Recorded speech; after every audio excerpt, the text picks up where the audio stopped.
বিশ্বনবী পাগলের মতো একবার হাউজে কাসারে যাবেন, একবার সিরাতে যাবেন, একবার পুলসিরাতের দিকে, একবার হাউজে কাউসারের দিকে পাগলের মতো দৌড়াতে থাকবেন। তার কোনো গুনাহগার উম্মত যাতে জাহান্নামে ঢুকে না যায়, সেদিন কেউ সুপারিশ করতে পারবে না বিশ্বনবী ছাড়া।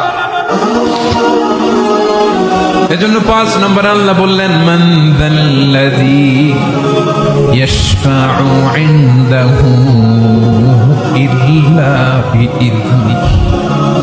কার সাহস আছে, কার এত বড় বুকের পাটা কিয়ামতের কঠিন দিন আল্লাহর সামনে দাঁড়িয়ে সুপারিশ করবে?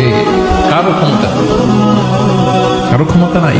বিশ্বনবী সেদিন সেজদায় পড়ে উম্মতের জন্য কাঁদবেন, সবাই কাঁদবে, নফসি নফসি, আল্লাহ আমারে বাঁচাও, আল্লাহ আমারে বাঁচাও। বিশ্বনবী বলবেন, উম্মতি উম্মতি। বিশ্বনবী আমার জন্য কাঁদবেন, আপনার জন্য কাঁদবেন, আমাদের জন্য সেদিন কেঁদে কেঁদে জাহান্নামের দরজায় দাঁড়িয়ে আমাদেরকে টেনে টেনে জান্নাতে ঢুকাবেন। এজন্য এই বিশ্বনবীর ভালোবাসা যেন আমাদের হৃদয়ে ভরপুর থাকে। আমার ভাইয়েরা, প্রতি শুক্রবার বিশ্বনবীর উপরে বেশি বেশি যেন আমরা দুরূদ পড়ি। আমরা যখন বিশ্বনবীর সালাম দেই, দুরূদ পড়ি,